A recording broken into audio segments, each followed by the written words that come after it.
Flowers here with Wednesday's Weekly Words of Wisdom.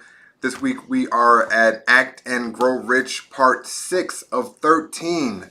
That's again our take on Think and Grow Rich by Napoleon Hill. The sixth step towards riches this week. The sixth step is actually organized planning. So we've previously taken a look at desire, which was the initial step. Then we looked at faith, right, which was kind of the building block to causing that desire to take action. There was auto-suggestion, which was how you actually create, build, and strengthen the faith. Next up, there's specialized knowledge. So you take what you do well and start to add to it, compound on it, and use that as your service or basis for gaining riches or wealth. Next up, there was imagination, because there's not always a set out way to do a thing, but there is, with imagination, a tool or the building blocks in order to find a way, right? Generate your own how. Now this week, we're taking a look at organized planning. Organized planning is one of the most crucial steps as we kind of take a little look at what it is to plan something out. It's essentially taking a look at that very first step, which was desire. And the fourth part of that 6-step process that was given in desire says that you have to have a plan in place to accumulate riches. Again, we use riches just as the basis of what we're discussing, but you can take it and apply it to just about anything. So you have to have a plan. Planning is an absolute must. This particular week, this chapter outlines a couple of steps to take that plan and to actually put it into some sort of action. One of the first things you want to do is align yourself with others. You want to have people in your corner that are A, for you, and B, have some of the pieces that you might not have. Because again, nothing works without people. So if you don't like people, this may not work for you, right? This may not be the video series for you. This may not be the book for you. You just want to do whatever it is that you need to do if you don't like people, because you're absolutely going to, again, number one, have to align yourself with people. Next up, when you align yourself with these people, it has to be a mutually beneficial relationship. So you have to have something that you can actually contribute to them, to their lifestyle, whether it be a partnership in whatever this future endeavor is, or if you have some sort of maybe specialized knowledge that you're able to actually provide for them to be a part of this group, right? A part of this group of people that are going to help you to go forward and moving in the direction of your goals and desires. Next, you want to actually set the time to meet with this group of people. Now, ideally, 1 to 2 times per week. The fact that we have technology around, we've got phones, we've got internet, and we've got all sorts of ways in order to make these meetings happen, whether it be in person or through some sort of digital means. So not being able to meet with a person is not really an excuse, right? You can always get a chance to talk with somebody within your group that's going to help you move this forward. Next up, lastly, I should say, is you want to maintain harmony. Now, whether this mastermind group that you're starting out with is the smallest one, the most nuclear one in your home, whether it's friends that are helping you on the project, whether it's business associates from around the country, you want to make sure that there is a harmony that operates within you all so that you can move again forward in the best direction possible. Because again, without people, nothing works. Right? People make things work. People have built every building, collaborated to put every piece of technology in place, right? Everything has come as a result of people working together. So that last piece is really crucial in terms of maintaining a harmonious environment between everyone that you're working with.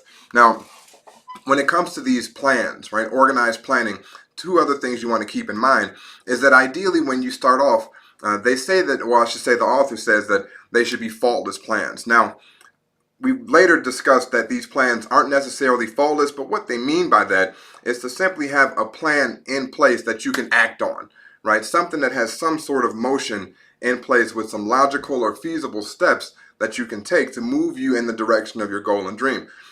Next up, the second part of this is that you have to have other minds involved, right? So with those 2 things, you want to keep those things in mind as you put this plan in place to go forward. Now, with the faultless plans, I just want to hit on that just another couple of moments. Excuse me. When a plan is put in place, it's important that you act on it immediately, right? Whether it's the big step, small step, some sort of step you want to take moving forward on this plan. Otherwise, that thing called procrastination will absolutely creep up, right? It'll creep up. The shoulda, coulda, wouldas will happen on the backside of it. But in the middle, you'll start to allow then everything to keep you from moving forward on this plan or goal. So you have to have a plan in place, whatever it is. Execute on the plan. Once you execute on the plan, then you go back, look at it, see what worked and what didn't work. For those things that did work, again, that are in alignment with moving you forward towards the goal, you keep doing those things. The things that didn't work, you look at them and you ask yourself, well, why did it go wrong? Right? What could have been done differently? And then you alter the plans slightly in the ways that are going to basically fine tune it to more of a way that's in line with where you want to go. Then you repeat the process, right? So the plan that's supposedly flawless, right? It's going to have things that are going to happen. There are things in your plan that aren't going to work out. If you didn't think that was going to happen, let me be the first to tell you, something in your plan is not going to work exactly the way that you want it to. And that's okay, right? That's a whole part of this process. That's another reason why it's important to have people around you that are aligned with you, that have this same common interest that you have, so that if the things that fail cause you to attempt to want to stop, you've got other people that say, hey, you know what? This is how we can fix this. Let's keep going forward. Again, there's not a company that I know of, or you, right, that has ever been built by a single person. Jeff Bezos did not make Amazon by himself. It's impossible for him to run it by himself. There is not a team that has ever won a championship by themselves. Many of you all just watched the Super Bowl this past weekend, and it wasn't just a quarterback that threw a ball, ran, caught the ball, and scored the touchdown. It was the work of the entire team that had a common goal in place, which was to win that championship, and they put all their efforts in. At the point in which they were up, and the point in which they were down, and they had to do what? Look at the plan that they had, see how they executed, look at what worked and what didn't work, revise that plan, and then go back and repeat the process. So you can take this and apply it across many spectrums. Again, sports is just one of the easiest ones that most people can essentially relate to from having been exposed to it throughout their lives. So this just happened, right? Now, with this organized planning, you do want to plan intelligently.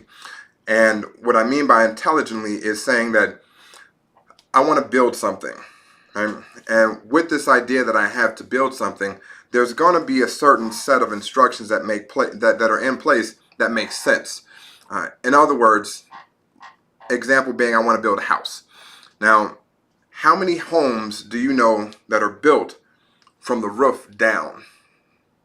Not many. Now, architecturally speaking, can you draw out a home from the roof down? Absolutely.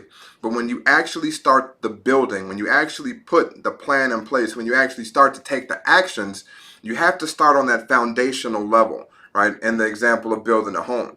So you want to start from the bottom to the top. That's the intelligent planning, right? So I want to say, this is how the foundation needs to be built, and this is what's going to go on top of it. Does this foundation support what I'm getting ready to put on top of it? Does your foundation support what you're getting ready to endeavor upon? Right? Whatever your plan for success is in life, are you fundamentally sound and built for the thing that you want to do? Do you have the knowledge in your background? Do you have the personality to succeed in the field that you're in? Do you have the resources to succeed in the field that you're in? Do you know the people that are going to keep you moving forward in the field that you're in? Right? These are all a part of your own foundation. These are all a part of your own plan that must be in place in order for you to succeed to the level in which you want to succeed. Again, Rome wasn't built in a day, nor was any great person put where they are today through their own efforts alone. It's taken a group then, it's taken a group now, and it's going to take a group tomorrow. Look at every person that's been in power. Every single person that's been in power, from the president of a local club to the president of the United States, right? They've all had groups of people around them that have allowed them to be essentially elevated and lifted up, which brings about the idea of leaders and followers. Napoleon Hill in this book talks a great deal about leadership. Now, we're not going to go through every single aspect of leadership, but one of the most important things out of the 11 portions or 11 attributes of a leader that he mentioned was one of definite plans. If you ever plan on leading people, you have to have a plan in place, if that makes sense. Now, that's not to say that every leader has been a great leader that's had the most amazing plans in place, but they have had some sort of plan in place. Now, what about the followers?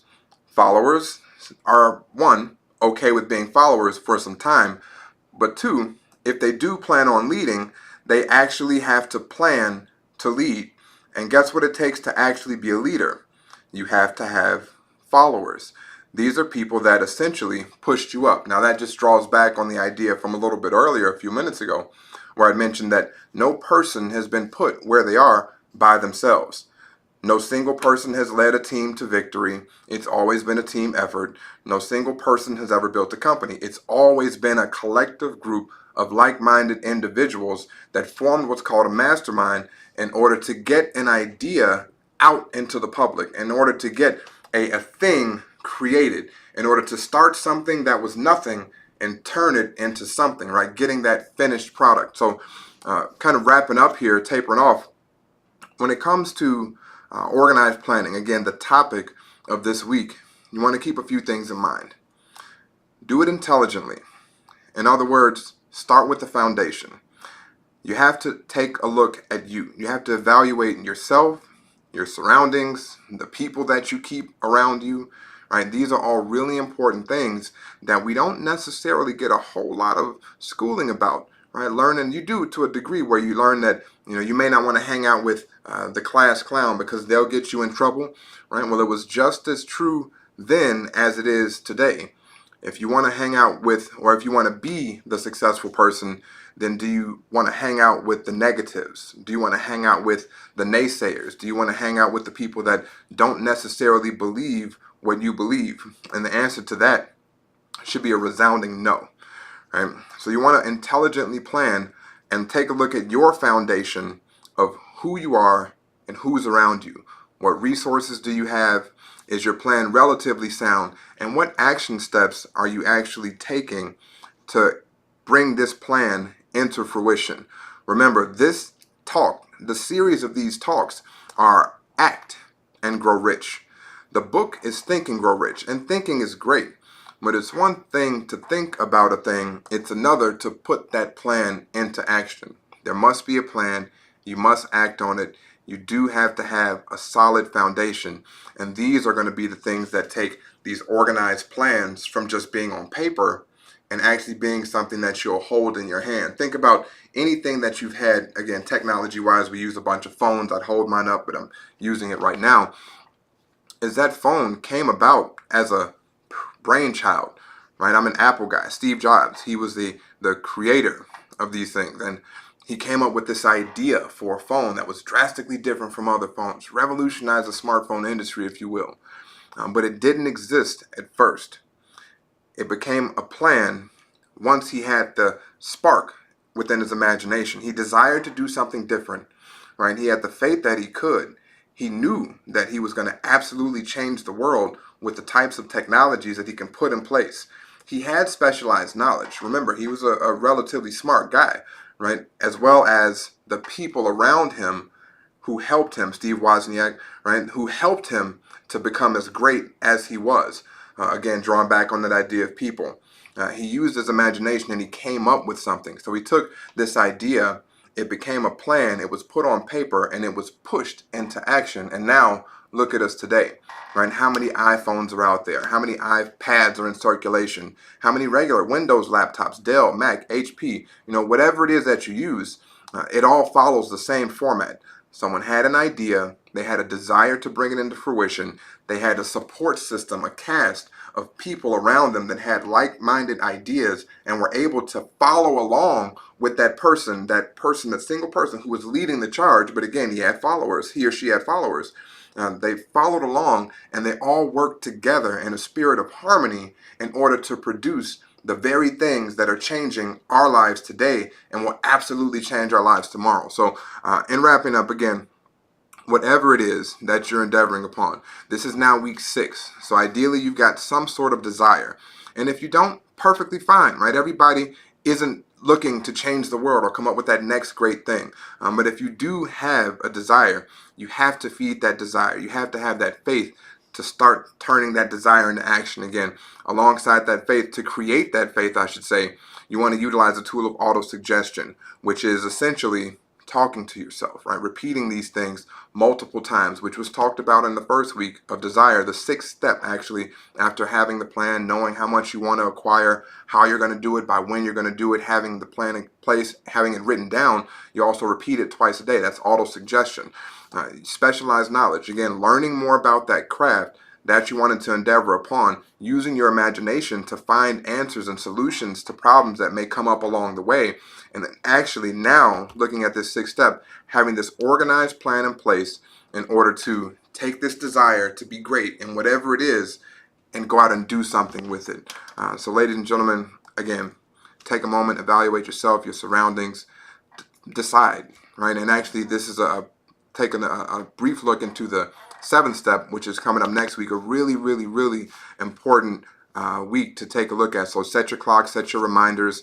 For next week, same time, same channel, we're going to be taking a look at the seventh step towards riches, which is decision, which is going to be an amazing, amazing step after you've taken a look at the previous six. So if you haven't, go back and look at the previous videos. Take some time, watch this one. And when it pops up on YouTube, like, subscribe, and share.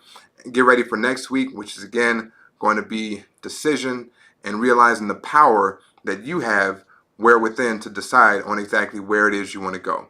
Ladies and gentlemen, it's been a pleasure speaking with you this evening. Enjoy the rest of your week. Bye for now.